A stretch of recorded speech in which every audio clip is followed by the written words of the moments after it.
I'm Ellie, otherwise known as Radish Reads online. Hi, I'm Hannah. And I'm Kai, and this is our first episode. Woo! Yay! Yay! We Take made 3. it. Take 3. Yeah, not only George has had issues this weekend, we also had some technical issues, but we figured it out. So Yes. better late than never. Yeah. So we're just going to basically discuss everything that happened this weekend at the Bahrain Grand Prix, starting with stuff that happened through pre-practice all the way through the end of the race. And then we can discuss rumors. That'll be fun because I have some rumors from Twitter that are interesting. But to start out, there was that big Williams fine for 7,500 euros for impeding in free practice. Wait, see, I thought this fine was more than Albon having sick girl tummy issues, which was 10,000. No, that was Carlos. Yeah, I thought the Williams fine was more than this one. No, it was less, but it was still not. It was stupid. I think they were both stupid, let's be honest. Yeah. That's like a whole another topic. But yeah, it was 7.5 thousand for like a little team bonding moment on the track, I would say. It was a very expensive team bonding. Well, it could have been well, I mean, it was expensive, but it could have been more expensive. It could have been more expensive.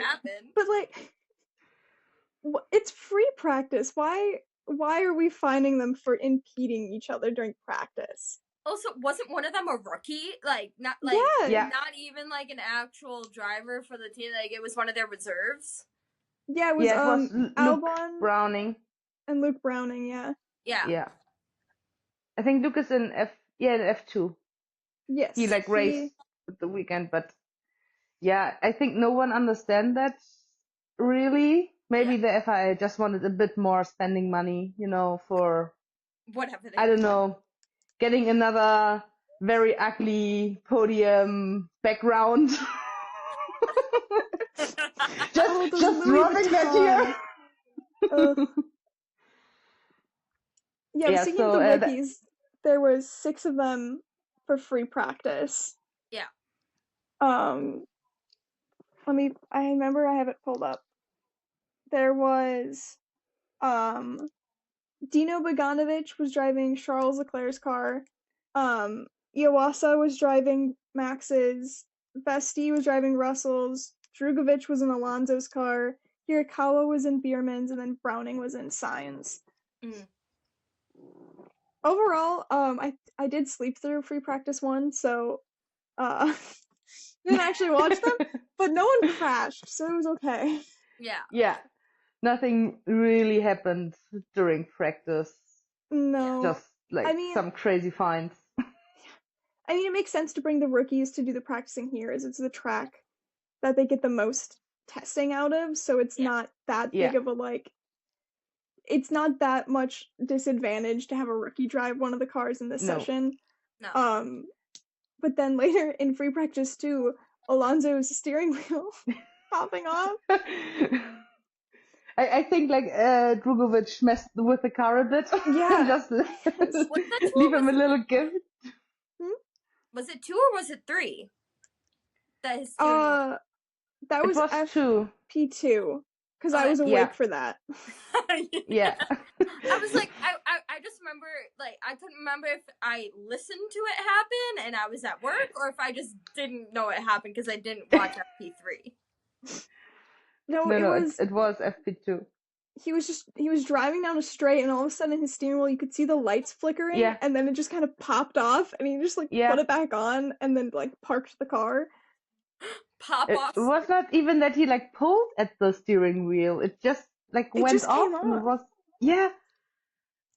but it's good that it's not broke off. It just got loose. I liked the jokes people were making where it was Alonso was using the old DRS thing where you could pull out the activate the DRS. So people were making a joke that he's he's such in his era, wherever, where he's just thinking he can do that for the DRS. That was something Mercedes had on their cars. I don't remember what year it was, but it was you would pull the steering wheel and the tires would go like this. That's what it is. Yeah. But then it got banned, so they couldn't use it anymore. Yeah. Yeah. It feels like a Mercedes era around this time, definitely like was. 2010 to 2020, something around there. I think it was like 2015 or something. Yeah. It was Nico and Lewis were still there. The FIA like saw already Mercedes coming, was like, no, we better ban that. That would just cause issues. I don't think anything really else happened for practice. I wasn't awake for free practice 3, so that was a little early in the morning. Yeah, I didn't watch it. I was like out of the house, but I watched the highlights, and there was also nothing really happening. So yeah. Wait, is that when? No, that's when Charles's wing mirror came on. okay. Oh yeah. We had like in every practice we had something like small happening, but not super important. Yeah. I watched the video and you can see the glue coming undone, and then it just disappears. Yeah. Who knows? That might have made his car a little faster in practice. Yeah. Front wing damage didn't make it faster. Like the race before, he just cut off the end plate. Now it's the mirror. I just like slightly making fun of Ferrari. Okay. I also made that joke at the time because he was doing really well with the front wing damage, and then after the fact, I was like, wait a minute, that had to be messing with the aerodynamics and like everything. And then it came in underweight, and I was like, that definitely messed with something, because the like prevailing hypothesis is that it messed up the aerodynamics going under the floor, causing the tires to drag more than they should have. Yeah. Which is possibly what caused him to be underweight. Who knows though? Who knows? Anyway, qualifying was. I mean, qualifying's always like a heart attack every time. Yeah. Like the anxiety goes up during each quali session. Yes. Especially the last minutes of every session. It's like, okay, set the times. Don't stress Red us. Bull. Yeah. Red Bull cannot figure out how to set a good time this qualifying. Although Yuki is doing better than Liam, in my opinion. Come to me in the comments. That's not even an opinion. He got the car into Q3. I know. Yeah. It is fact. But then Ocon had his crash, and I think it was Q2, like right at the beginning of Q2. Yeah. I was watching that with some friends, and we all were like, "Oh no, that looks so bad!" And then he just like jumped out and was fine. I was like, "Oh, okay, guess not." And then they're like on boards. I was like, "Oh, it's just the end of the car went into a wall and got destroyed." But it's fine. Okay. Looked a lot worse than it was. Yeah. Sometimes the like slower speed crashes almost seem worse because they kind of bounce more. Whereas like the high speed impact ones is just like into a wall. Yeah. They just like stuck and don't move, and the other one are bouncing between, like a pinball in a pinball machine. Yeah. I was gonna think like, please stop the car.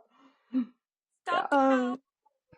There was some. Oh yeah, and then Nico got into Q2, but shouldn't have been in Q2. Yeah.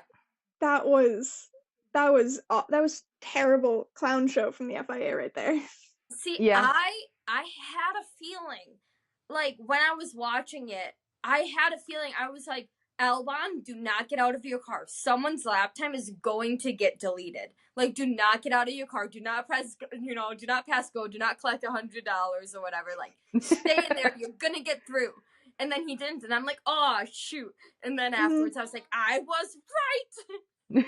Yeah, it took what 40 minutes. Yeah. And their excuse, like basically the whole qualifying. Their excuse was, well, it was turn 11, and we don't really look at turn 11 or expect them to go out there. Like, okay. What do you mean? It's very, very stupid argument. Yeah. Like if they like there shouldn't be any explanation for it why it wasn't detected earlier. But Mhm. even then, like maybe just don't say anything and just say, okay, it wasn't detected. Yeah. Detected. And I then it is think like this, but if they had any doubt about his time, just don't start Q2 yet. Just like have someone quickly look at it and be like, okay, he's out. yeah, Or if it's like if it's qualifying is done and then you realize your mistake, by that point just don't say anything. Just be like, yeah, it's what happened because Yeah.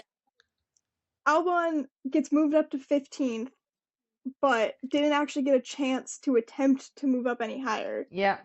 Mm-hmm. I It's feel it's the FAA should give Williams that 7,500 pounds or euros back for yeah. compensation. Get him Emotional. a nice dinner. Yeah, emotional damage compensated. Yeah, it's always just annoying because even if he didn't get a better lap time, but he couldn't like try to do it. Like Mhm. we will never know. It's always a if situation. Like he could maybe get into Q3. He could have Mhm. not, but we will never know. And it's just unfair for all drivers Mm-hmm. Yeah. because you always want to battle with like the best on track. And like if you make Mhm. mistakes, that means in that situation you are not the best.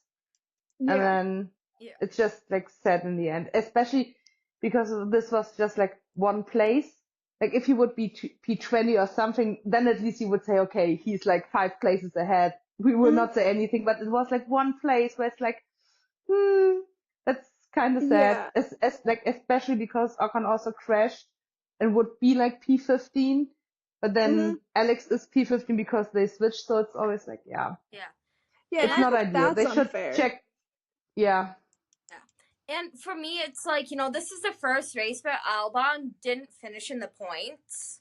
Like, Mhm. yeah, imagine, like, if he would have gotten through into, further qualifying rounds, like, how much would that have changed this race for him? yeah, And could He would he have have eventually gotten the points? Like, he would have it's yeah, at all least sort of been starting 14th cuz if he had gotten into yeah, Q2, Ocon would have crashed and then yeah, he would have at least set a time which would have been above where Ocon was. yeah. So, yeah.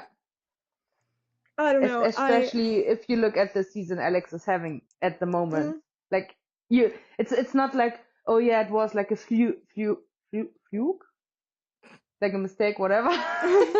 Then he's like getting into Q3 or Q2 or whatever. He is doing like his yeah. lap times. He is doing the job. So the possibility is high that he could Mhm. have gotten higher in placing. But And I think yeah, like if like situations are worse when it's on the FIA, because then it's like yeah, you're the director's like, oh, if there was one more lap, someone could have overtaken. If this driver like did a yeah, better qualifying session, yeah, if anything, but if the FIA had done their job correctly, he could have been in a better spot. That's a yeah, different story than like yeah, if the rain didn't come. Like you can't yeah, change those things, but you can like change and fix the yeah. FIA like doing their Mm-hmm. jobs. I think it's especially frustrating because like there are no penalties for the FIA. Yeah. Like if a team is doing something that is wrong or a driver something, then they will get a fine, they will get penalty points, they will get grid positions or whatever. But if the FIA is messing something up, and we have seen that over the seasons that they definitely made mistakes, which is normal because these are Mm-hmm. all human beings in the background, but they should be hold responsible at the end still. Mm-hmm. And like not that the person who's making the mistake is paying a fine, but like the organization should pay a fine, or I don't know, like it's hard to like Yeah. penalize the operating body of all of it, but still Mm-hmm. like at least an official apology should be written somewhere, Yeah. but even that is not happening, so Mm-hmm. it's just frustrating. I know for like American football, if a referee is like consistently like messing Mm, up, they just pull him. They're like, you're done. yeah, Or if it's something like on the field, he like does something wrong, they won't let him do the next game. They won't like let yeah, and I think, yeah, if you have certain stewards who consistently aren't doing their job well, you need to find a Yeah. solution. But at the same time, it's not a paid position, it's a volunteer position. So there's like Yeah. a finite amount of people who want to do Yeah. that and aren't, you know, biased against or for others. Yeah. Yeah, because it's a volunteering position, like they're not getting paid, they're doing it during their free time on top of their normal job in most of the cases. So like I think there's enough interest in doing that. Because I think everyone was thinking at some point, okay, how can I attend like a race for zero euros or dollars or whatever? And you think like, oh yeah, I could be a marshal. It's not that hard or whatever. I could be a steward, but like you still have to do all the training. You have to understand it. And this for like nothing. Yeah. It's yeah. And then having the chance to be penalized and saying like, okay, you made, I don't know, 3 mistakes, you're not doing the job anymore, then I would say like, okay, why should I invest all my free time if I'm not even getting like money or anything from it? I think the marshals being volunteers is like okay, because Yeah. they're mostly doing like the waving of the flags, they're doing the cleanup of debris, making sure drivers are okay if there's a crash, which is something you can just train people to do. Yeah. But like stewarding, you have to have like intimate knowledge of the rule book and like know everything. And like I've read passages. I will look up like what like a driver was penalized for and read why. That does not mean I know like in the moment like, oh, that driver's gonna get a 5-second penalty. Yeah. I can't do that. Sometimes. No, you have to get a teaching for it. So like in handball in my earlier years, I also was like a referee and you had to do like your initial testing and then you had to like refresh it every year.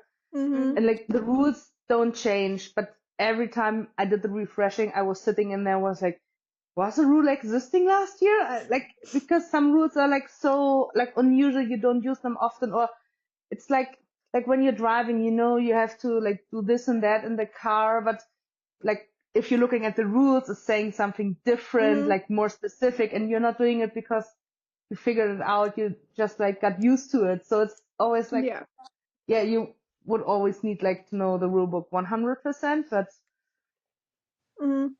Speaking of the rule book, we have Lando Norris's 5-second penalty for the out of grid position false start. Yes. I will pull those documents up so we can take a look at those. Wait, Lando was first, not George. Lando's. First we will talk about Lando. First we'll talk about Lando. Yeah. I mean, I love Lando, so I'll talk about him all day long. Anyway. It was for a breach of Article 48.1c, which is basically starting outside his grid box. Then he was penalized 5 seconds, which I feel was a bit too light on a punishment. How dare you? No, but I have to say the same. I think like last season or the season before, I'm not 100% sure, but we had a very similar, if not even identical situation. And I think it was a 10-second penalty. And like the grid box is not for fun there, you know, it's there for a reason. So well, and he wasn't like a tiny bit out. You could clearly see. Yeah, you could see it like from the bird view camera that he was out of the grid box. And if it's just a tiny bit, you would say like, oh yeah, let me rewatch it, let me double check, let me zoom in. But that was like, oh, that car's a bit in front. So yeah, it is what it is in the end. But I do think the 5-second penalty like pretty much did nothing. Like he pretty much got those positions back almost immediately. But I do think that even if it was 10-second, like I don't even like because of the safety car later on, I don't think it would have changed that much more. Like I don't think it would have been much more of a difference. But like you can see his entire like Yeah. wheel is over the white line. You're supposed to have that wheel at this yellow line, which is farther back. Yeah. It's I very think you can see clearly. it. You can see it from like, let's see.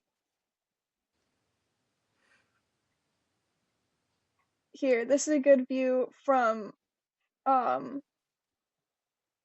Max's. Of course, it's Max. Well, yeah, he's the one who snitched. I know. Correctly too. Like I would have snitched as well.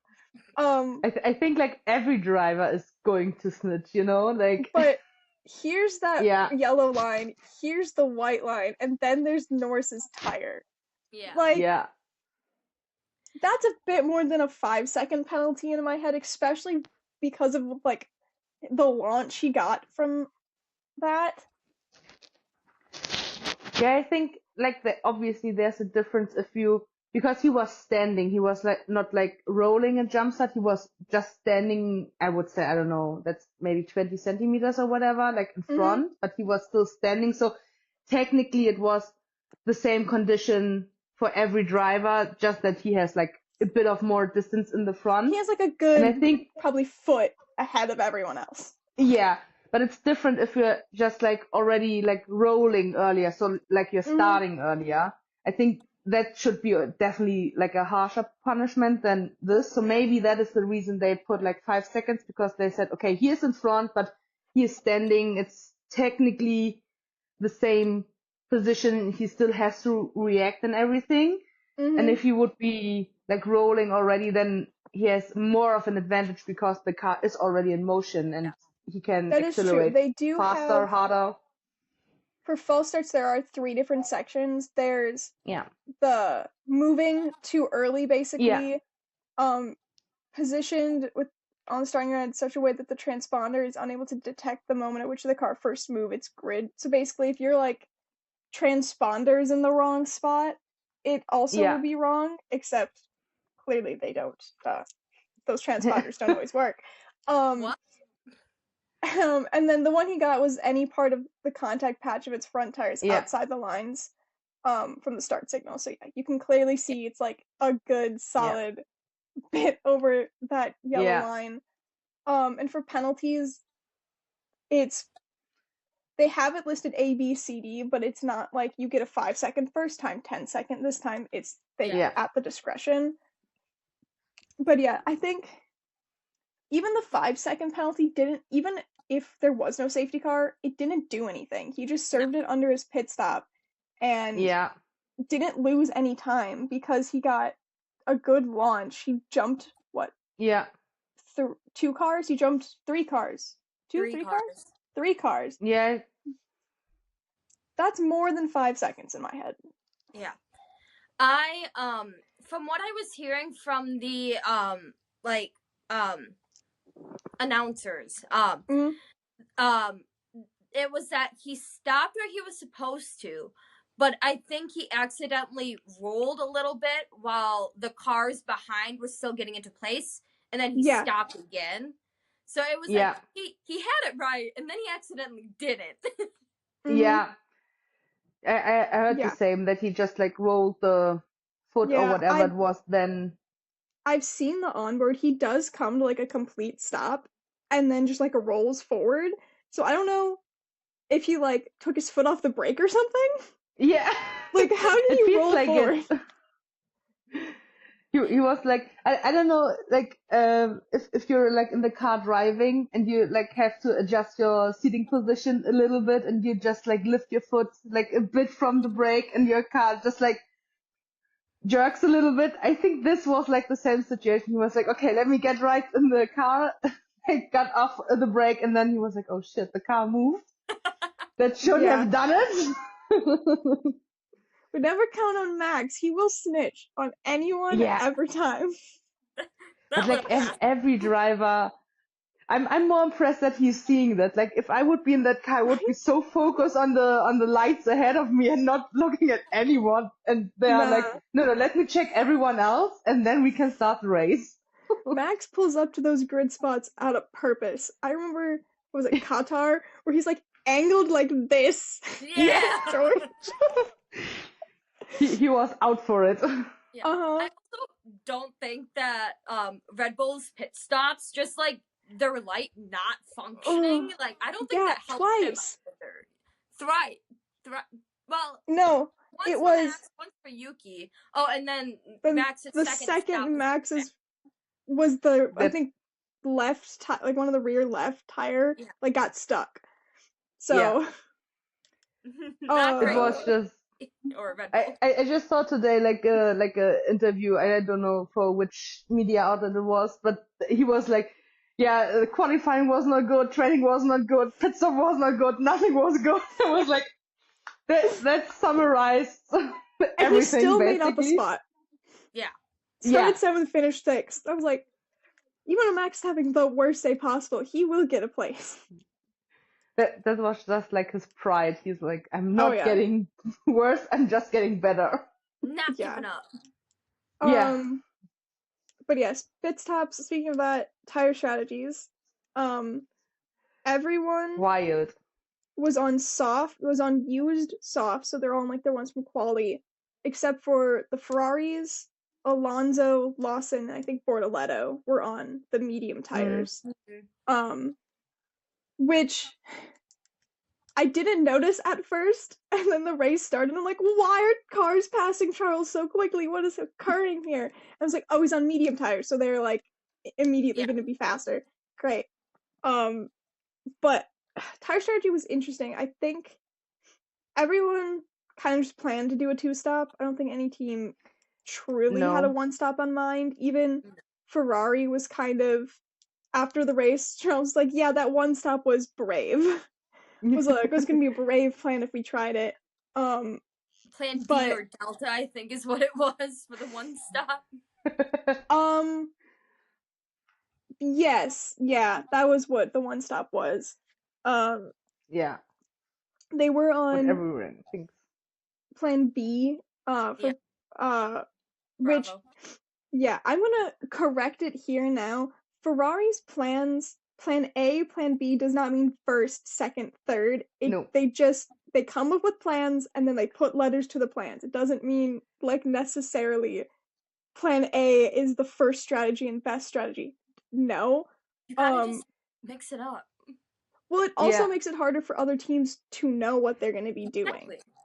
And I just wanted to say that it would be stupid to say like A is the best possible because like every team knows, okay, this is the best possible for this and this car because they have all the data. Mm-hmm. And other teams, I believe, probably do a similar thing. It just always gets brought up for Ferrari because they'll be like, and we're going to switch to Plan D, and everyone's like, they're doing the 4th best plan. They're crazy. I'm like, no, it just means Plan D. It just means 1-stop. Yeah. That's all it means. It doesn't mean anything else. But I'm not sure, but I think also Ferrari is like one of the only teams that is calling it Plan A, B, C, D, whatever. And I think the other teams just have like code words for it. So it's like normally you can also detect them, but it's a bit harder because some of the words can be just put in a sentence. Like, so that if it's not broadcasted, you will not hear it, obviously. But even if it's broadcasted, then maybe it's just in the first moment, it's a normal sentence. And then you think like, that word was a bit odd. Maybe that's the code word for whatever they're planning. So Ferrari is just like very like basic with it and just saying, okay, it's Plan A. We will not think about it more than that. Yeah. I don't know. I don't really listen to the other team radios too often. And I just remember, they don't I think like last year. them either. They always broadcast the Plan A, Plan C stuff. Yeah. I'm like, other teams have the same discussions. But it's funnier for Ferrari because everyone knows like, oh, there's something happening. Yeah. But yeah, Charles kind of wanted to do Plan Delta, which probably was the 1-stop, but they're like, no, that looks, and probably looked too hard because they were seeing the data from Max's hard tires and him complaining every 5 seconds about them. So they're like, but didn't they then go on hard tires after the safety car? Yes. Charles has kind of confirmed it in the interviews that the original plan was going to be medium, soft, which is just the reverse of what everyone else did. Yeah. But with the safety car at a terrible time for them,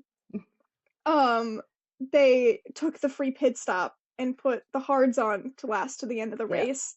And I know George and Ollie put the soft tires on, but they were in wildly different like positions to do that. Yeah. And so I don't think if Ferrari put like soft tires on, they would have lasted to the end of the race. Yeah.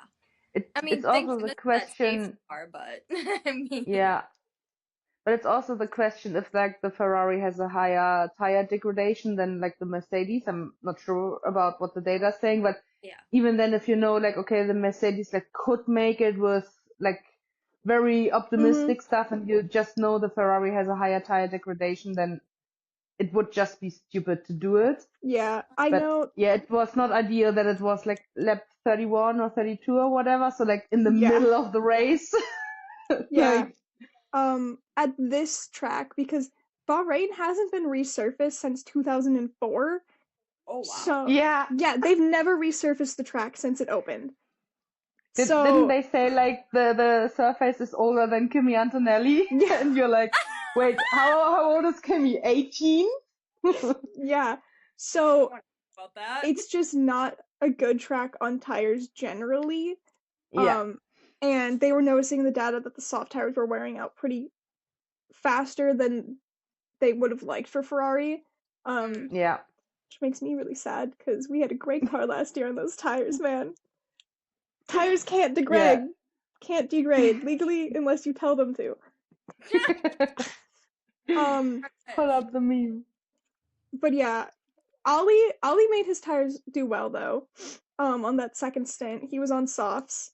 Fighting. I don't remember where he came out of the pits. I think I have a photo for it. Where did Ollie come out? After the safety car, Ollie came out in 12th with the soft tires on. And he fought his way up 2 spots by the end of the race, which was good. And then George was second, and he did the audacious plan of using softs. Audacious. Oh, audacious. Yeah, I learned a new word in English. It's always, honestly, every time George is on the radio, it's like, oh, I will learn a new word in English. It's amazing. Even I learned something new. I'm like, what Britishism is this now? It's I like knew what audacious meant. Well, I knew what audacious meant, but sometimes he'll go on there and be like, crikey, and I'm like, why? Yeah. See, chicane was one I didn't fully know at first. I had to Google chicane when I started watching Formula 1. I just think chicane's an S. Well, now I do, but it's like before. Oh, yeah. But then the funny thing is because chicane is written CH in English, right? Yeah. And in German it's chicane, which is SCH, which would make more sense because it's an S in the beginning and it's looking like an S, but yeah.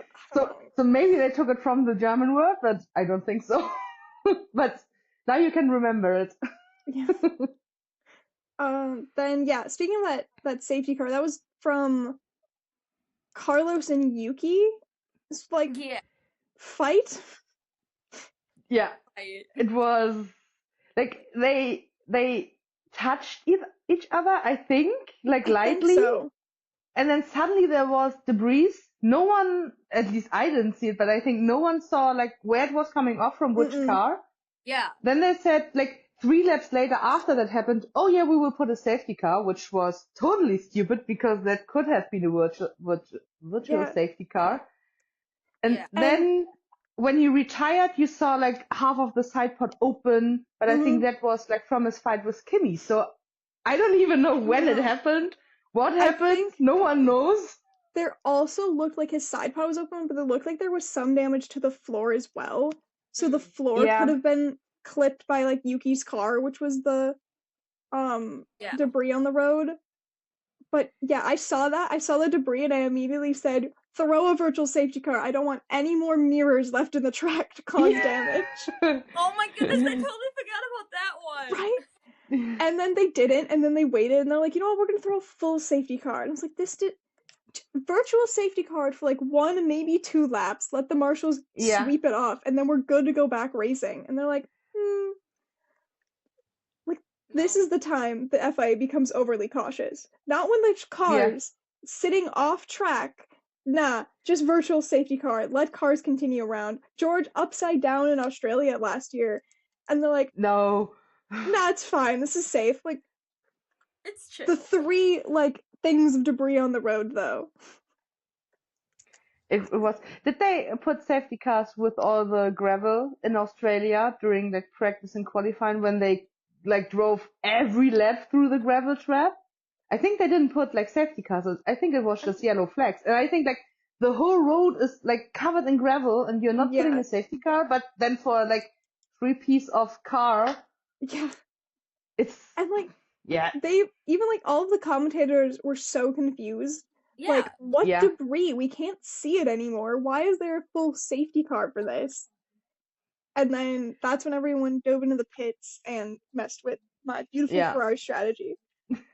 It was See, actually a smart plan. They had a smart plan for once.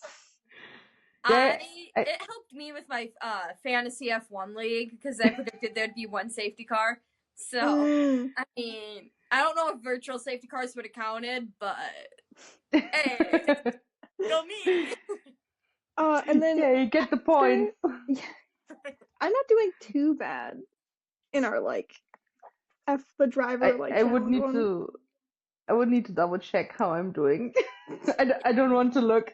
See, I'm just in one with my family right now, so then we had so after the safety car, it went. That's like all hell broke loose. I swear. Oh yeah. Like everyone decided to just start punching on the track or something. I was like, what is going on? Except for George. George. No, except for Oscar. George? Oscar was just chilling the whole weekend. He had a nice Sunday night drive. He was enjoying this, like the night sky or whatever. I don't know. See, but like even in the restart, I thought like, okay, now he has to fight, and he was like, right? Okay, I will be off. Do whatever you want behind me, but I will be in the front. I think if George hadn't been on the soft tires, he would have like attempted to jump Oscar at that restart. But with soft tires going like 20 laps, he was like, I don't think I can do that. No. No. And then you had Lando trying to jump Charles on that, which he's like, no, my defending ability is way better than your quick overtaking ability here. Looping in for like 1 lap and overtaking Lando. And then, yeah, Lewis and Charles were like, okay, buddy, sit back for a second. And it was beautiful. And then but we were on the hard tires, and it wasn't beautiful great, anymore. But also, we can't do 20 laps on soft tires, especially if you're like fighting. Like George had it fine. He was basically in clean air for that entire stint and was just managing his tires. Whereas if we would put one of the Ferraris on softs, they would have degraded too fast trying to like defend and overtake. But yeah, I'm glad commentators are finally like discussing how good Charles is at defending during races. And also, I'm gonna take a moment and say, Lando, can you learn like a different overtake? You did like the same attempt every single time. I'm like, I don't even know if Charles is like, Charles is great at defending, but also he's just good at pattern recognition at this point. Like, same corner, same trying to go around. And I'm like, his favorite corner, come on. You would have a favorite corner, at least attempt a switchback. Switch it up a little bit. And Lando did like eventually overtake, but that's just pure traction. At that point, was all that was. Yeah. So, it's the whole like with what was it? He was fighting with Lewis, and then they both kind of went off track. And then Lando went in front, and I was like, oh, are we having an Coda again? Is he gonna give that place back, or is it gonna be a 5-second penalty again? He gave it back, and then when he was trying to overtake Charles, like second time or something, and Charles like defends and Lando goes off and immediately is like, Charles pushed me off the track, and even the commentator's like, no, he didn't. I believe It didn't happen. I believe his race engineer even was like, no. He was like, nobody. That's not what happened. Charles just defended, and you like didn't brake. I don't know what to say. Yeah. No, but I think it's like every driver is coming on the radio immediately if they're getting off track, like within a fight, just saying, oh yeah, he pushed me off. And then, like, I think at some point last season, because I was watching the German stream, like Ralf Schumacher said something like, yeah, it's also like a bit of a prevention to immediately complain that later, if they're in the office and discussing situations like this, they could always say like, yeah, but I told them on the radio, I had like proof that I reported it or something. And then they can still discuss if it's legal or if it's correct or not. But if you don't say anything and then I think like 3 hours later say like, yeah, no, but I wanted to say, then everyone is like, yeah, why didn't you do it? So I think it's a bit of a, like prevention method to just like covering all bases for like later if it's getting important. But yeah, it's also a bit, sometimes you think like, okay, come on guys, please don't whine so much, just do your racing. Right, it's like, I thought you guys wanted hard racing. Yeah. Hard racing equals you might have to go off track at some points. Yeah. Or into the grass. And yeah. But don't pull a Lance Stroll and drive into the gravel. Into the gravel. With not being under threat from anyone. That will be a good meme for like at least 10 years. Oh, I know. for sure. That race had so many memes, but the one I actually use the most is the one where it's Lando going just straight off and it says think different, and I'm like, I quote that. Yeah. Every time something happens, I'll just look at my friends and I'm like, think different, guys. I think my favorite from this race, or at least my favorite photo, I don't think it's been turned into a meme yet, I could be wrong, is cool down room, Lando and George just stripping down. Just stripping? I didn't see it. In there? I don't know, but before they go to interviews? I know that one of the 2019 rookies, I think it was Lando, but I'm not sure, but one of them said like, yeah, no, it's like their trainers are bringing always a set of change for clothes.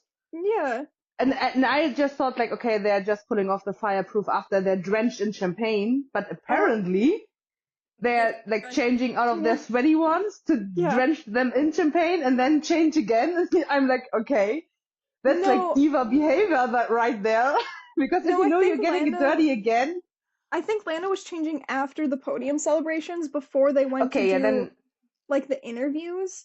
But then it makes sense. The cool down room. George was fully like on camera in the cool down room, but he was just taking the like coolant shirt they wear off, and then he put the fireproofs back on. But I was just like, why?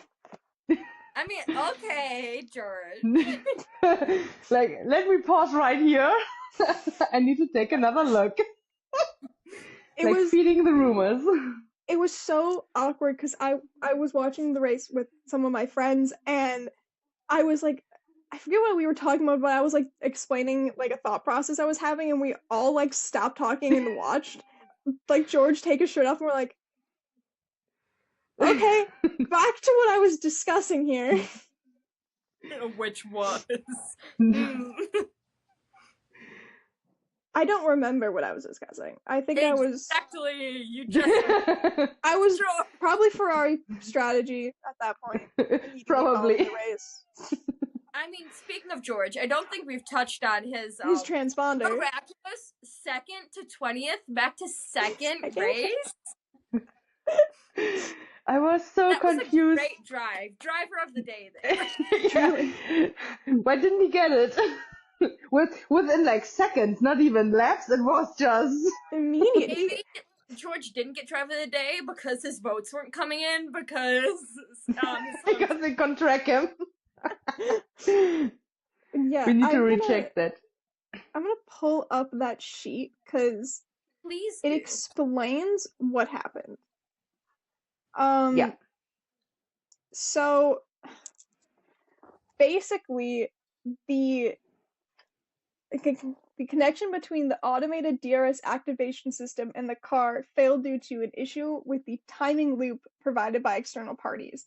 So basically, the transponder telling the computers where he was on track wasn't working, like something miscommunicated. And at the same time, the driver was experiencing a brake-by-wire issue and other electronic issues. He was at that time advised to use an auxiliary button in the cockpit, which serves as the backup radio button, but also serves as a manual DRS activation button. It's so crazy to put like a backup button and the manual button that has like not the same topic or function on the same. Yeah. It's, I don't know if it's like you're putting your groceries, like I don't know if you're putting your shoes in like the fridge, like it doesn't make sense. Like, yeah, you can store them there, but it doesn't make sense. Please don't. Yeah. It's just crazy, especially because Mercedes has like the little WhatsApp button for the radio button. So it's like, I know it's a backup button, but still, it's a bit like, why are you doing that? Poor George. Poor George. So yeah, he's having all like the DRS can't track where he is. Then they tell him your dashboard might turn off, but just keep driving. Which as long as the steering wheel doesn't come off. Yeah, as long as the steering wheel doesn't come off, as George said. Maybe that would have been the solution. Just pull it off for a second and put it back on. Turn it like off. Every IT department ever. So yeah, he when he was trying to like use that auxiliary button to talk to the team, it turned the DRS on for about 37 meters on a straight of approximately 700 meters, and he gained a 200th of a second advantage, but gave up about 3/10 of a second at the next corner. So he actually lost time to that. And so because of like all these other things, the FAA was like, yeah, that's not a penalty. No. And before anyone tries to bring up anything else, there are two other things to keep in mind with this situation. One, Baku 2018, 3 drivers, I believe it was Checo, Kevin Magnussen, and I forget the third driver, all had similar issue with their DRS and Kimi Räikkönen was the other one, was not, like, it wasn't tracking them properly. So they had similar issues, and Checo ended the race in third and was able to keep his podium because they didn't give anyone penalties for it. Yeah.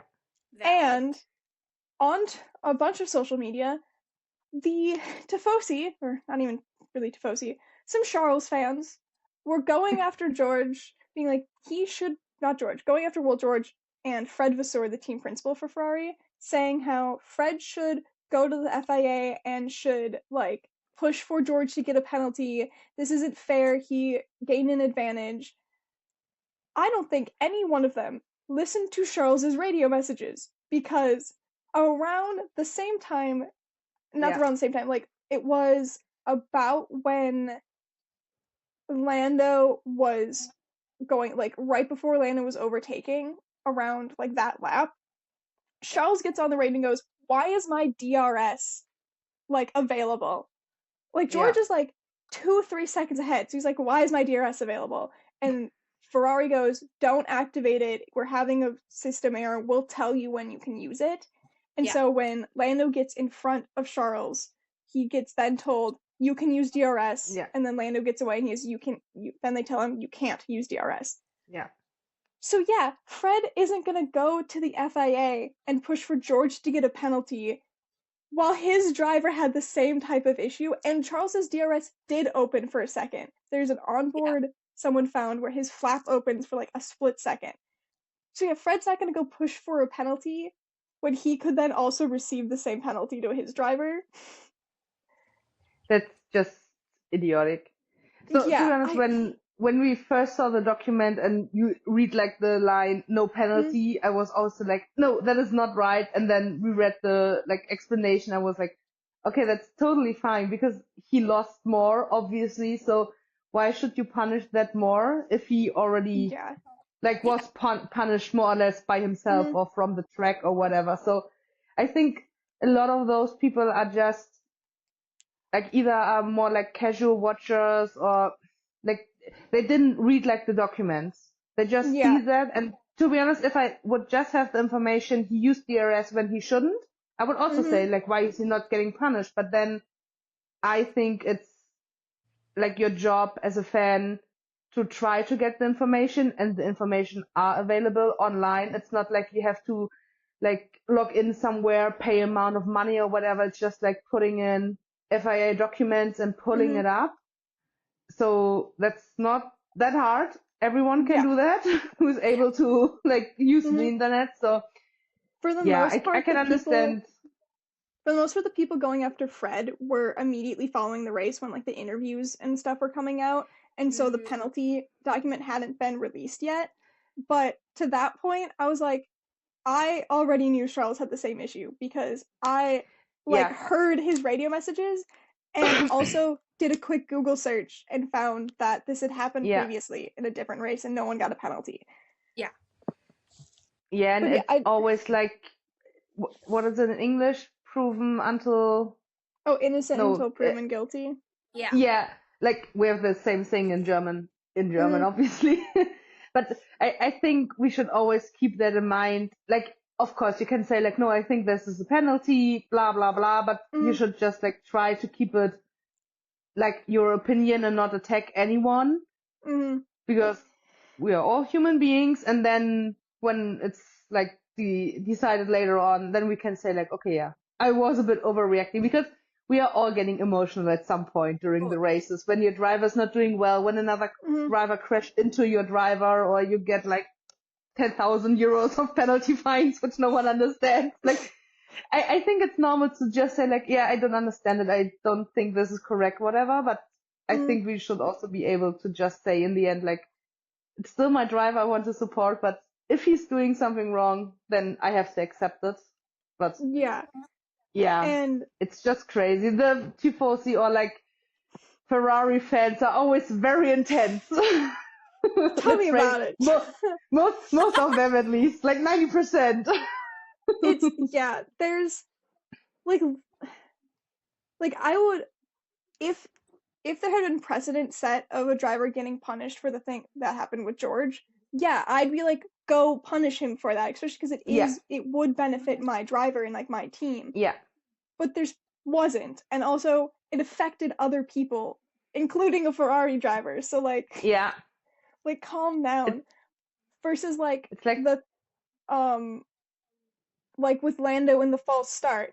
Yeah, I am gonna probably want it to be a harsher punishment because it like gave him an advantage that overtook my driver on track, and also like, I'm gonna maybe push for a bit more of a penalty for that, but he still got one. As a fan myself, I'm gonna be like, no, 5 seconds is fine. Let's leave it at that. Like, he's just a pokey. He didn't want to do it. He didn't mean to. Yeah, it's obviously you always like on your team driver side. Yeah. I think that's normal. I think that's also good because you can have the discussion based on that. Like, if you're able to discuss it, like, not with just emotion. And it is what it is in the end. We can't change it. So we will live with that. And then hopefully they will do better next race, or worse, depending on who you're cheering for. Oh, Jeddah, my beloved fast street circuit, will be fine. It will be good. Like, Ollie already did a good job there. Ollie's already gonna do great. Carlos will have traumatic flashbacks to it. So we will see how he's doing. Can't have the same problem. Yeah, right. I just remember how he posted, like, he was in this, like, in the desert, in this Miro whatever museum thing. I'm sorry, I don't know what it is. And everyone was saying, oh no, it's food poisoning. I was like, yeah, that tracks. And then I was like, oh no, was it his appendix? And we were like, oh shit. He has to get operations. But it was very nice for Ollie. Yeah. Oh to be yeah. like promoted and get the chance to already do it in a Ferrari, and now he's doing it in a Haas. So we will see how he's doing there now. I still remember that's like the first time we got to like see Papa Bear, like his dad. Yeah. Yeah. His dad is just me watching qualifying every time. Just like I'm stressed. I'm stressed. Also, like the radio message, I just like heard it, I think today, like completely. And his dad was like, "Oh yeah, yeah, Ollie, you're the best. I love you." And then his brother's coming on, and it was immediately like sibling energy. Like, I will drag my brother. I will not be nice to him. I I will want to expose know. him on television. I want to know what they were talking about because he mentioned something like bonus points. I was like, what bonus points? No, I think every driver has like in their contracts, like if they're scoring points, they will get some money. Because if you remember when Okay. Kimi drove for, I think, Lotus, he had, I'm not sure about the amounts, we would have to Google that, but he has like for every points he's scoring, he will get, let's just say like 1,000 euros. And he's Okay. got so many points that they were like getting bankrupt because of Yeah. that, because they couldn't pay him. I'm not sure how they settled it in the end, but I think in the end I it don't was think like, he took it. yeah, but Huh. so it makes I sense don't for know. me to like give the driver another like motivation to get points as Yeah. well, just like based I on don't the think contract. But I don't think that's what it is though, because after that whole Kimi Räikkönen situation, I think other teams would be like, "Oh, we can't do that." Like, imagine you're Red Bull and you're doing something like that, and it's 2023 and Max gets 500 points. but I think they just like put a lower amount on it. Wait, let Maybe. me. I wonder if it's like a thing between siblings. It could be. Yeah, definitely. You know, siblings always have the 5 points if you hit the pedestrian. Mm-hmm. Yeah, Do it it, was do it, do it. it was Ollie's dad, and he went, "Ollie, it's dad. That was top effort, mate. Outstanding. I love you." And Ollie went, "Oh, thanks, dad." And Yeah, then Thomas gets on and goes, "I know you did it for the bonus points." And Ellie just goes, "Hi, Thomas. Everyone's on here today." yeah.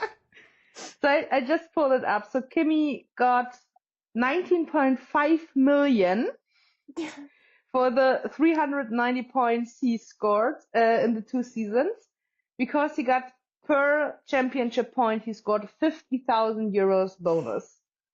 So I think they still have the bonus point system, but it will be not 50,000, or maybe like for a rookie they will put it like a high amount. I don't know, Yeah. maybe like 10,000 euros or Mm, something, but they will have to budget it obviously.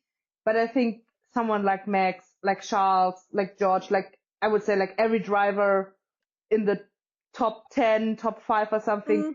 they will not have that, or have just another like clause Yeah, in it could there. be. Because also the team, so technically the drivers have to pay for the super license themselves, which Hmm. is for Max also, I don't know how high it is, Oh, I think but Max the set the teams are record for paying it it. for them. Yeah, Yeah, because but isn't the super so, license like there's the base of like let's say 10 million, and then like for yeah, every point you score in the championship and adds another like 2 million or something yeah, onto that. So Max was like absurdly high, whereas people were also just paying the bare minimum because they didn't Hmm. score any points, like Logan Sargent. Yeah, the yeah, so base it's, I fee mean, said, but is about $12,000, and then it's about yeah, 2,500 for every point scored. yeah,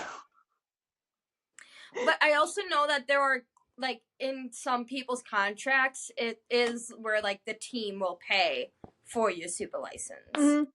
I think like basically every team is paying for it for the season. Yeah. And because in the end they're getting like millions, maybe not the rookies, but they're getting millions in the end. And then Hmm. either it's like if you're saying like, okay, you will get 5 million and you have to pay it yourself, or you will just get 4 million and we will pay it for you. You know, it's just like Yeah. how you write it down in the end. So yeah, and like maybe it's also a bit for the budgeting, because I'm not sure like how the budget is working, but maybe if they say, okay, no, this is Oh, the yeah. salary, this will be not considered for the budget because the budget is only for Um, technical parts. So I think they yeah, the will cost like, cap.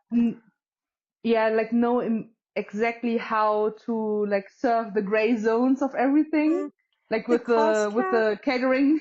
we just wanted some filet mignon every weekend. Come on. It's good. But the cost cap, I believe it's the driver salaries and like then the top management positions budget isn't Yeah. like pay isn't in the cost cap. Yeah. So Yeah, so they will just basically say like, okay, you will get the money like for your super license, pay it yourself, but yeah. yeah, it's I think crazy. it'd Like be funny if everyone it's is like doing that. I think it'd be funny if it was like some inside thing between Ollie and Thomas where they like have like a point system for something.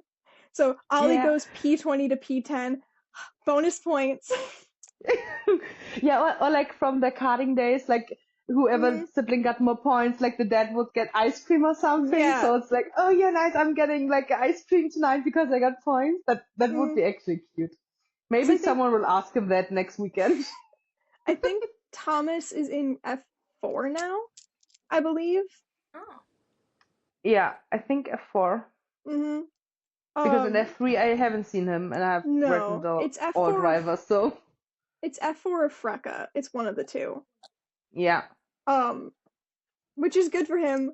I wonder though, is Ollie's dad going to be at every race?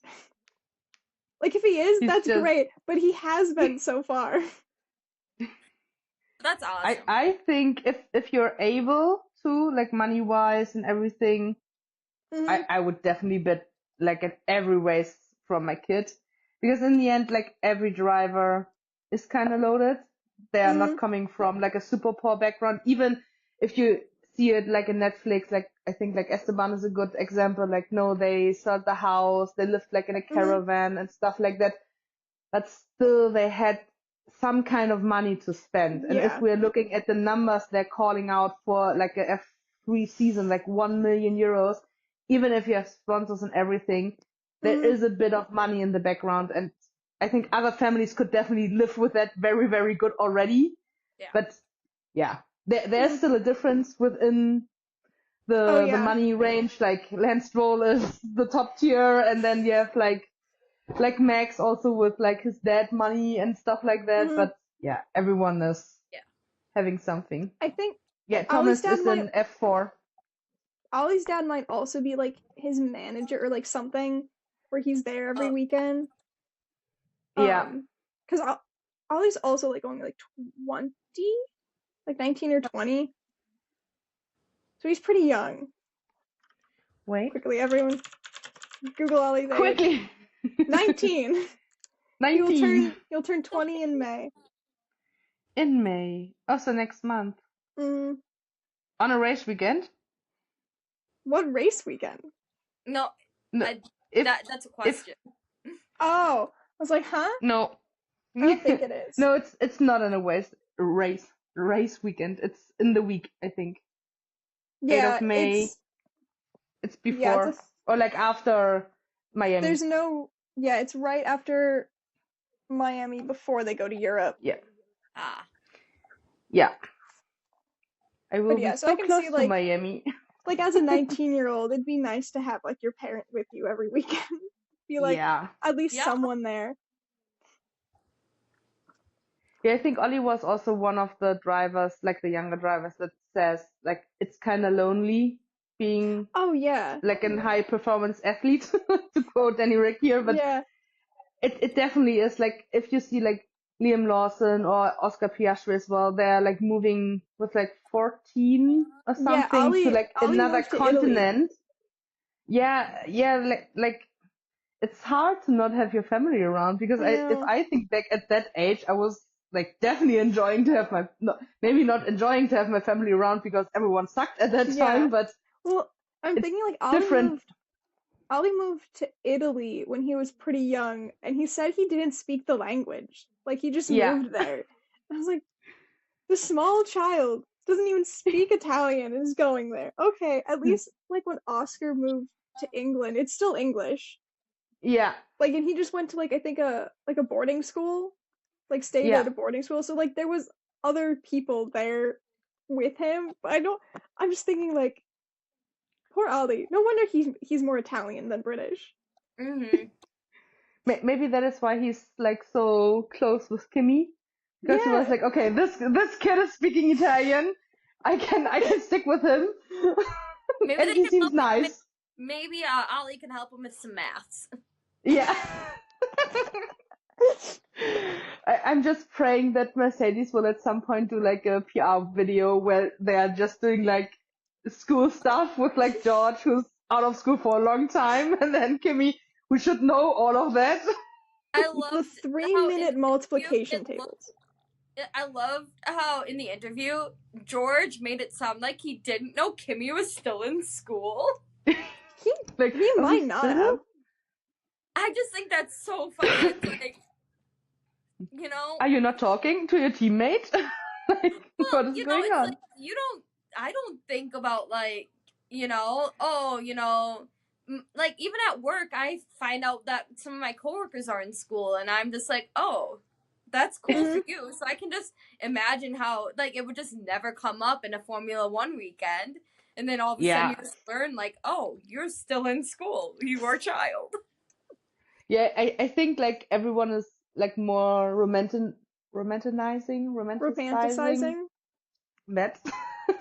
Like a weekend where they just like chill around and talk with the other drivers and have a good time until they have to get in the car.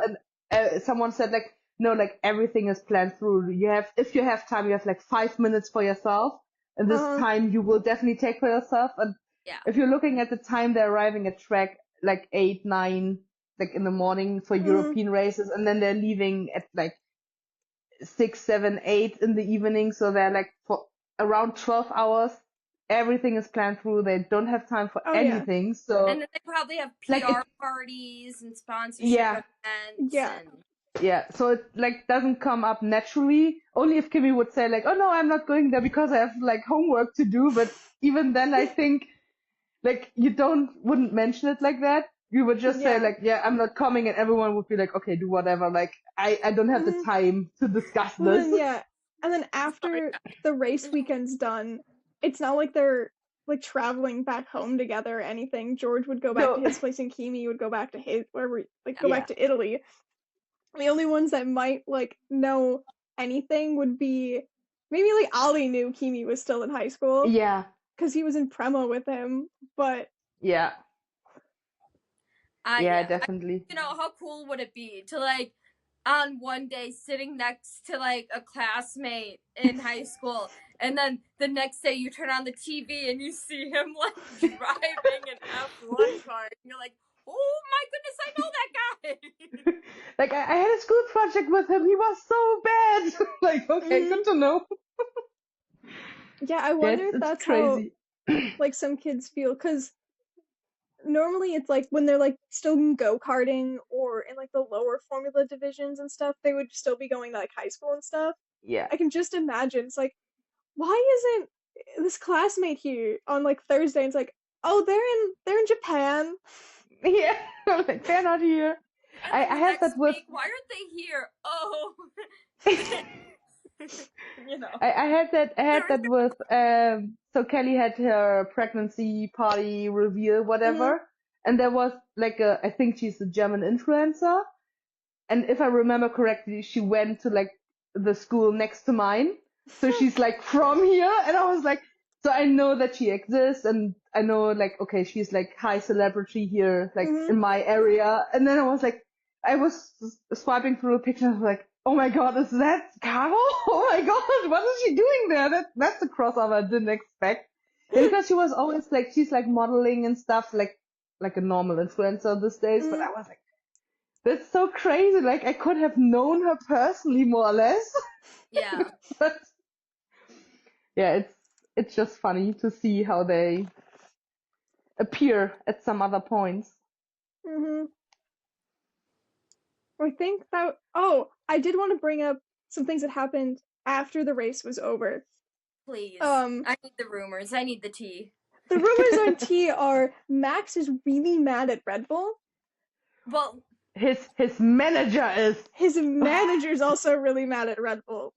Yeah, his didn't he manager like go went. up to Helmut Marko and pretty much just like Yeah, slap him with some words after the race? Yeah, there was apparently an intense talk between the four like heads of like Christian Horner, Helmut Marko, and then like two I forget the other two, like had an intense meeting after the race. And Ted Kravitz was I don't know what he's doing. He lurks in the paddock sometimes. He just stands yeah, there and hears things. Overheard Max's manager go up to Helmut Marko and like chew into him and then yeah. just walked away.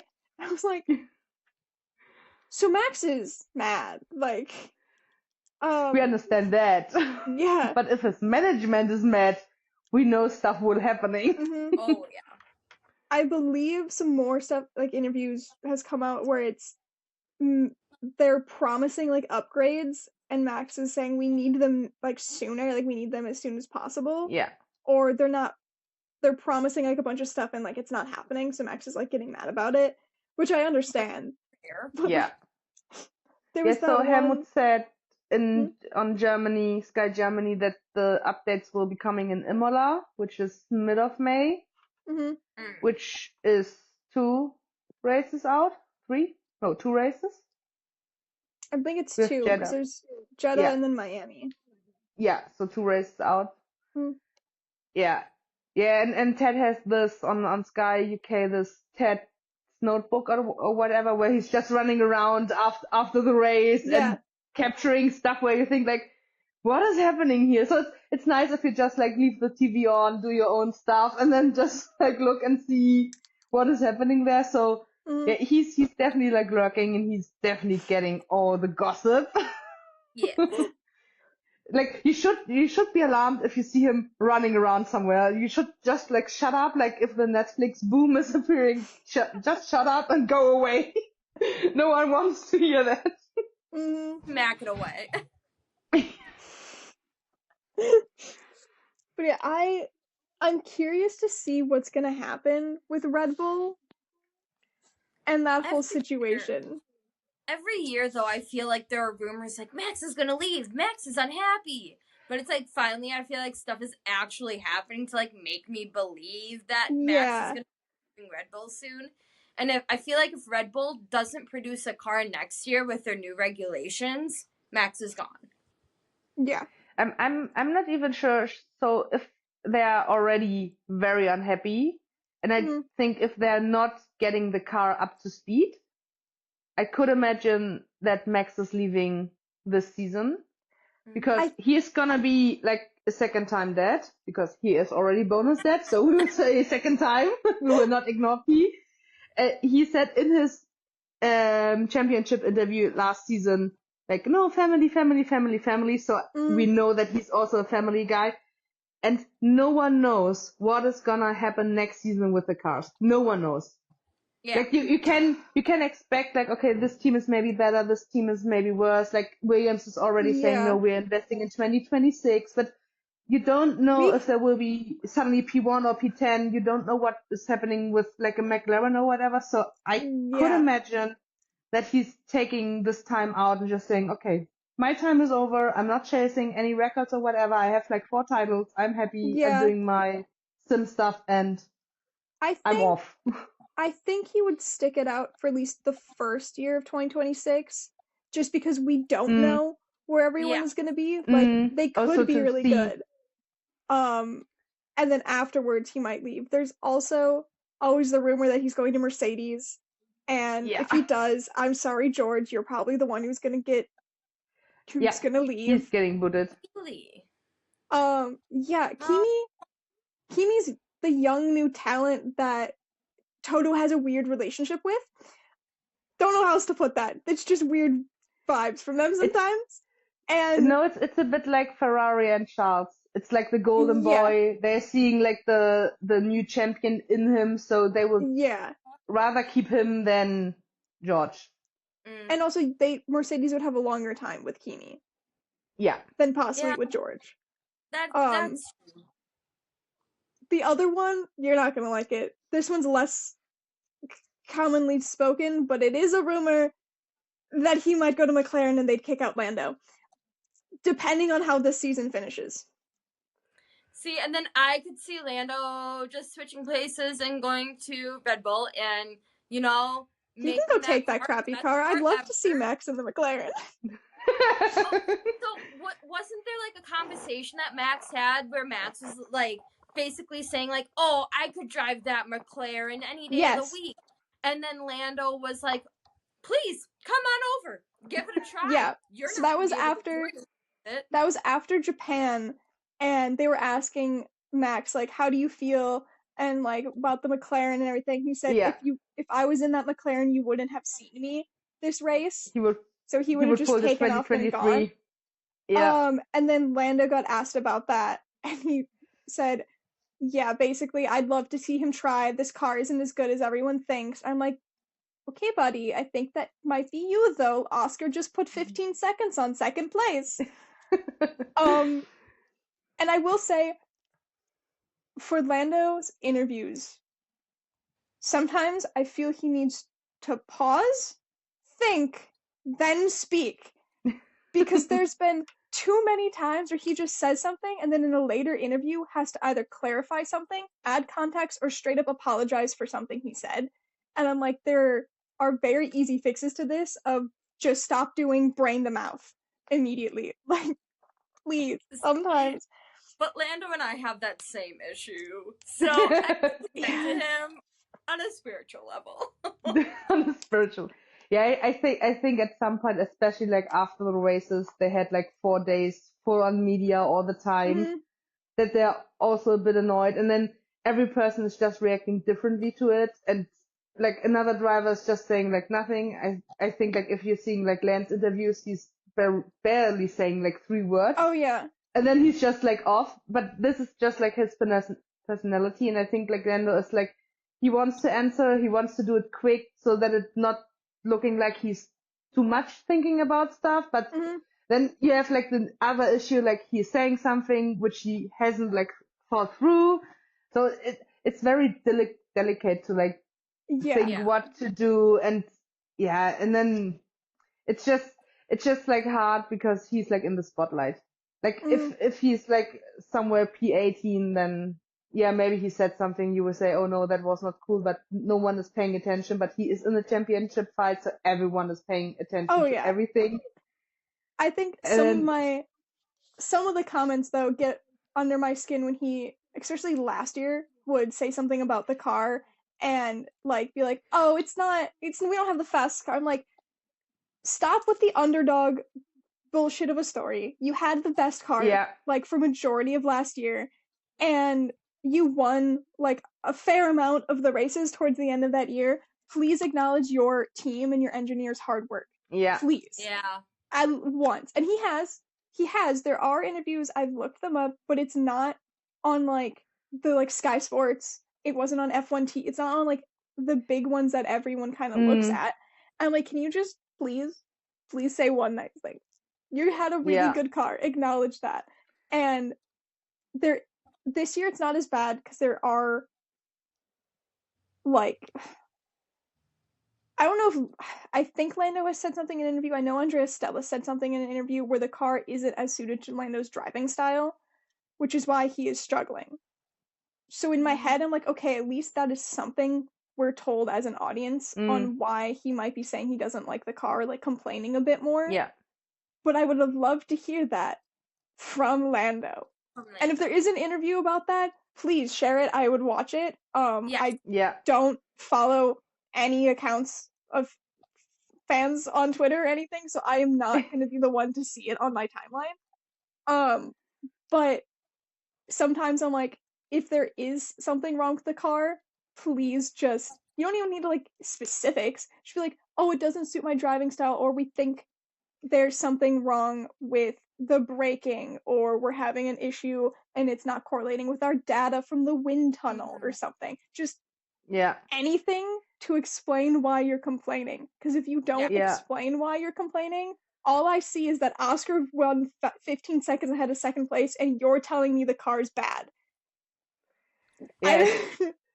Like something isn't here. Bits and crumbs of information so we can like try to find an explanation for it. But I can also understand that like as a driver, you don't want to say like, oh no, it's not suiting my driving style.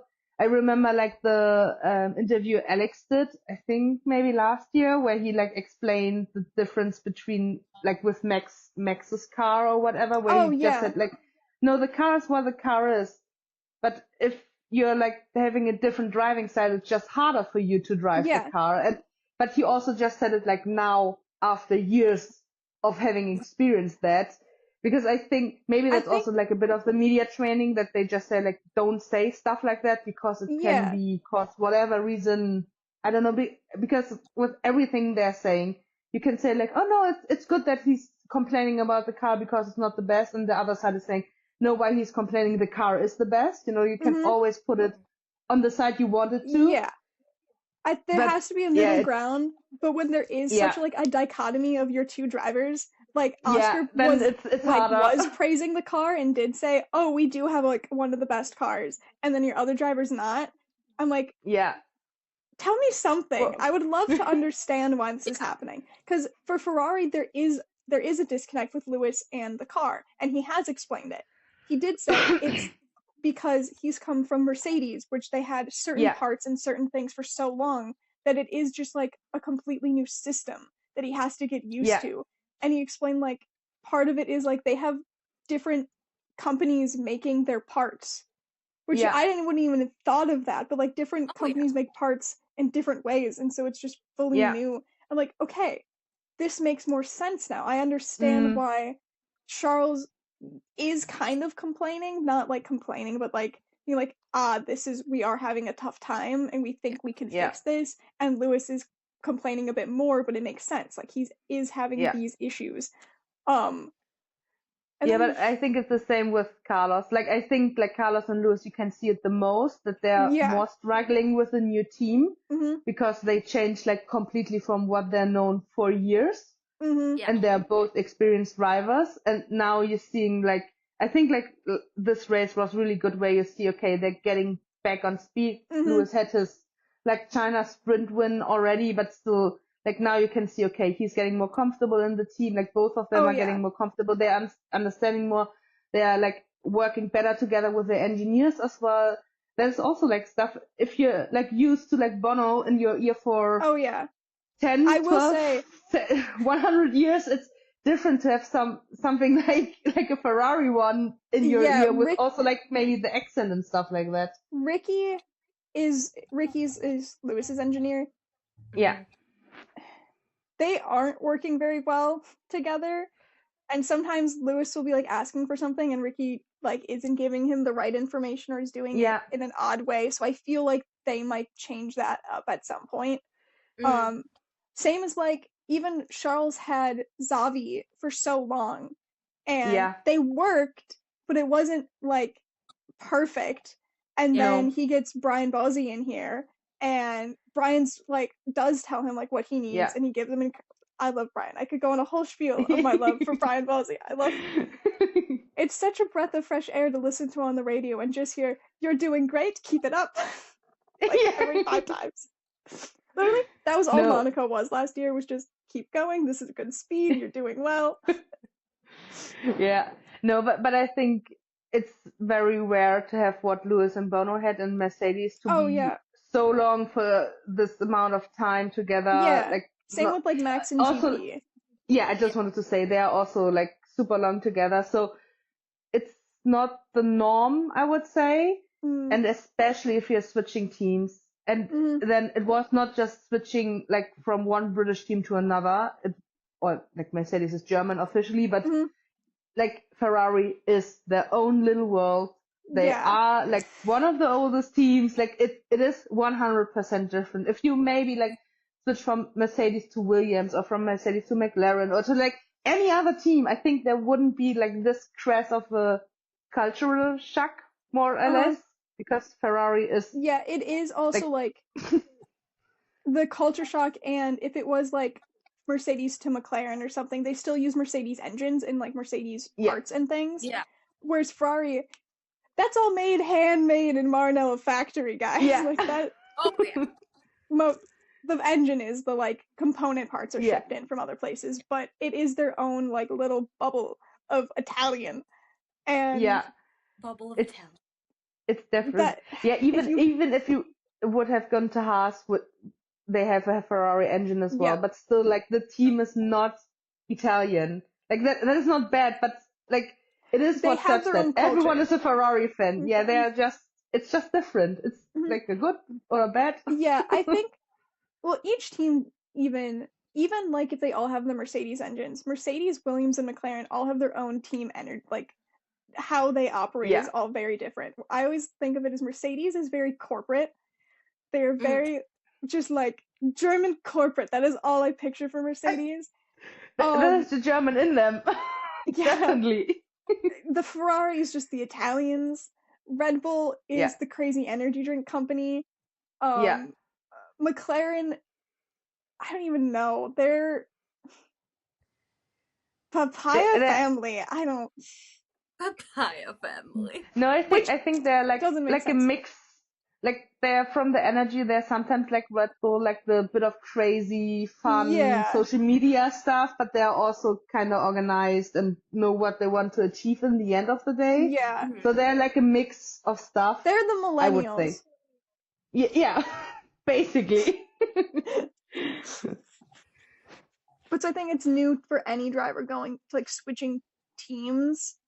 Like Yeah. just switching Yeah, teams is a different vibe, and then switching teams that have a completely new engine and like the steering wheel's completely different yeah, is never Mhm. a fun time. And also it is the Italians. It is the Tifosi, and it is a very yeah. interesting corporate dynamic and fan dynamic, and I feel the Lewis fans are finding out the hard way some rules of Ferrari, and it is fun seeing on social media like the Lewis fans being like, "Oh, this is what This you've is been how. meaning." I'm like, "Yeah, you've all been trying to shit talk my driver, and we've been having to do with this for how many years?" No, but especially Carlos said it in the interview like last year, like he understood it never was Charles. Charles is a Ferrari project. And Mm, I think like Max, I can't see Max in any other team, and I also can't see London any other team. Those are like the golden boys of their teams, and Yeah. they will mm. like die with them together. So Yeah, because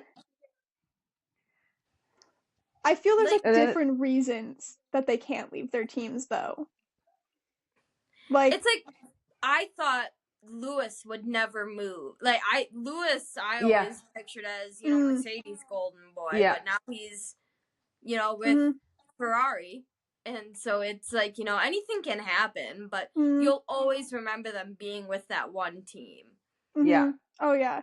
Like Charles, I believe, can't leave Ferrari because it is the dream is to win in red, and you can't yeah, leave because what if you leave and that's the year that they Yeah. like yeah, do well. Max probably, if he does anything, is just going to retire because he's not the type of person. I don't think he's like team loyalty to Red Bull, but it's more like they gave him all of these opportunities and he's mm, thankful for it. And why would he start over at a different team yeah, Yeah. when he has done all this stuff? And then I don't know. Lando could move in my head. Yeah. yeah. From Like like the three yes, drivers we're talking, I think Lando is the most likely to move like teams. he's been with McLaren for a long time in the junior academy and all of that, but if there was a better opportunity, I can see him leaving. Also, I just don't think McLaren's good for that boy's mental health. I don't feel like they he looked like he was about to cry in an interview, and I'm not the biggest Lando person, but I felt almost bad. I was like, "What? Are we okay? Do you need Can I give him help?" a hug? Yeah, can someone give him a hug, please? I don't something more than a hug. Does he need therapy? I feel he'd benefit from that. But he said like on multiple occasions on like off-grid Mm, interviews that mental health is like that is Lando's topic, and I think it's good someone is talking about it. yeah, And like I'm he didn't say he needs therapy, but I think he definitely is getting therapy with all the yeah, pressure because he's one of the drivers that is looking at the comments, taking the comments oh like yeah, into bed with him and thinking about them and not just shutting them and off and saying like, yeah, whatever, like Max is doing most likely.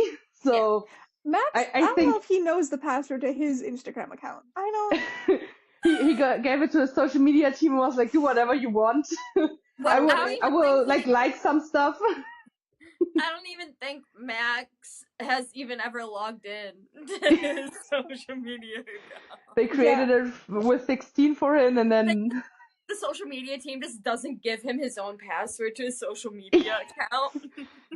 they're changing it so he can't guess it. But yeah, Well, McLaren is such.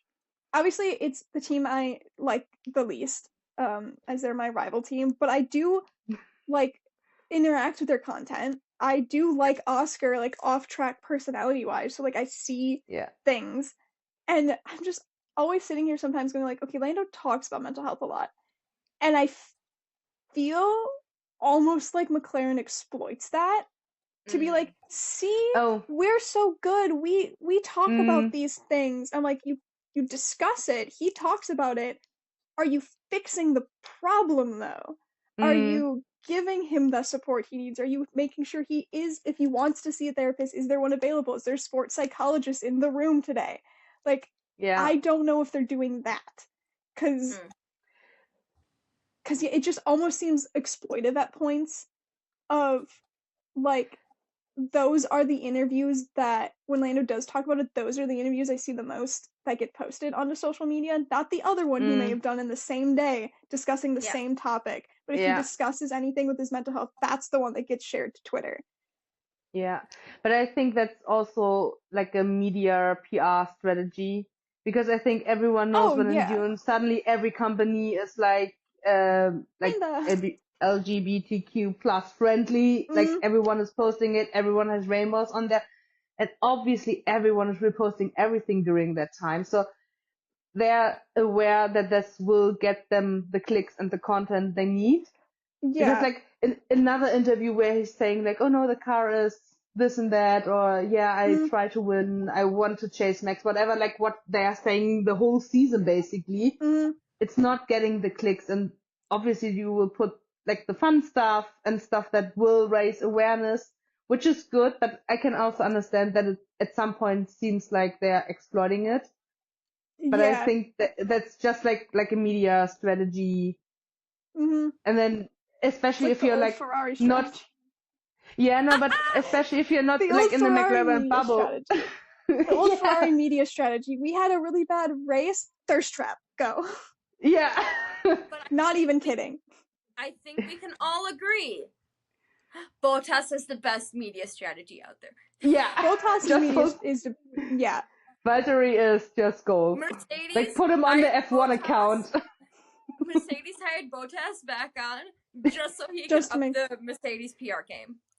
I to be honest, at this point, I can't I believe feel that. that's what Red Bull tried to do with Danny Rick, and that didn't just. Yeah. No. Bottas is No. better. But, you know, Yeah, no. he just bikes in absurdly scenic places with his delicious mullet and just teaches us F1 things. Yeah. They did a video with Bottas, like Valtteri, on like one of the roller coasters at the track, and they had like the 360 camera. Yeah. That's pure gold. I don't know what I learned about racing, but that was funny. Yeah.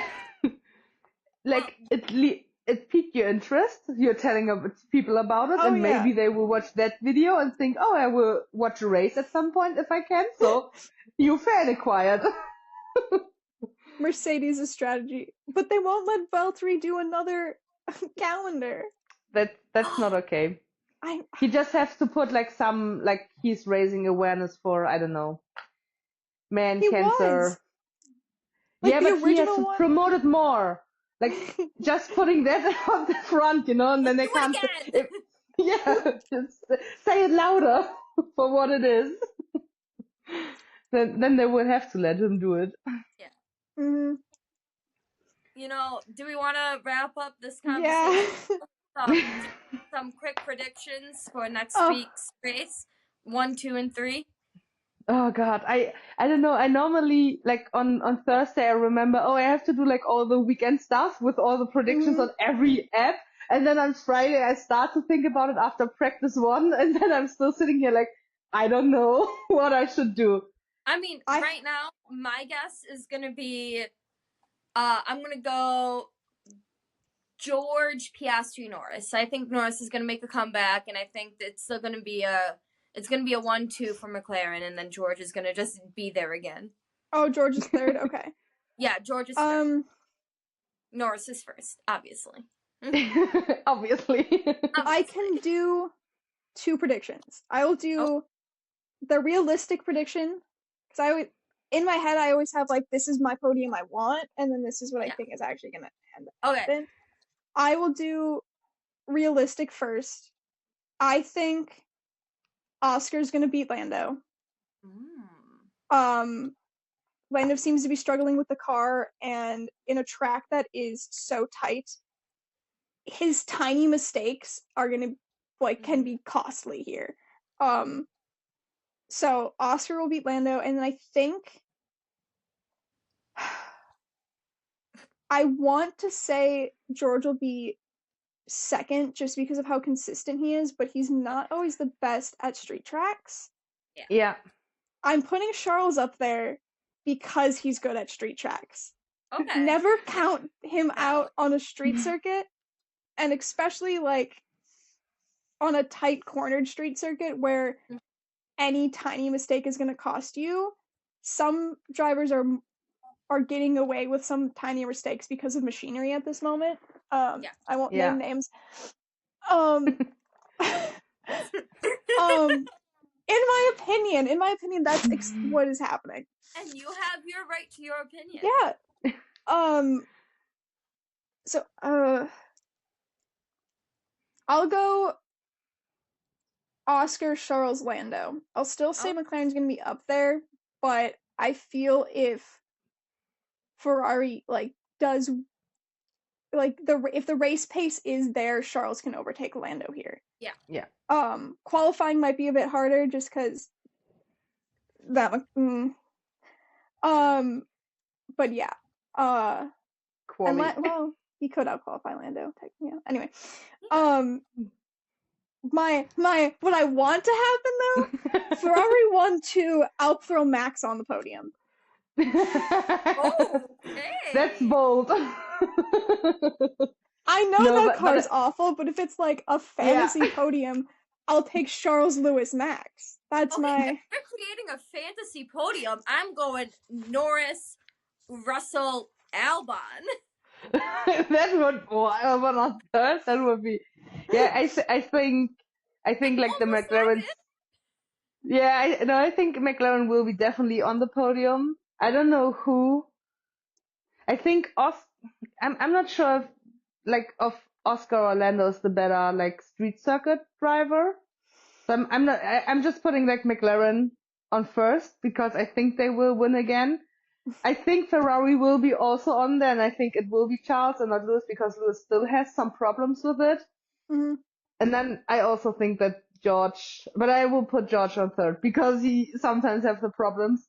But I will, and fingers crossed, everything I'm praying for it until Sunday. Carlos in the points, achieving it himself, not because of place drops or whatever. I just want him in P10. I don't care. And maybe Williams double points. That is my prediction. I hope it will happen. I need now we're thinking about who's better at street tracks. Now I want to do research on that. Who is better? Yeah. I think we will have at least some safety cars. I'm not sure when, if it's in qualifying, practice, or race.